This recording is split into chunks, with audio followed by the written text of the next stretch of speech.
Hello there everyone, welcome back to our channel. In today's video, we are going to see how to change background color on Facebook story. So to do that, let's head over to the Facebook application first. Once you're there, make sure you have logged in into your design account and then head over to create story section.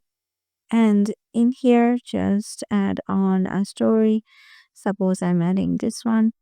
So if you want to change the background, you have to just click a picture, discard the story, click a picture,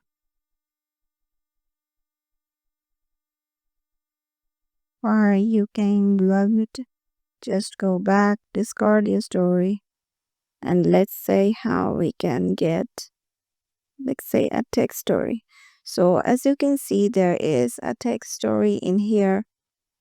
So here you can see the backgrounds action, tapping on backgrounds, and here are this a lot of options of your background. You can try any one of them. And yeah, this is how you can change it. Hope this video will help you out. Make sure to give it a thumbs up and subscribe to our channel, and we will see you in the next video.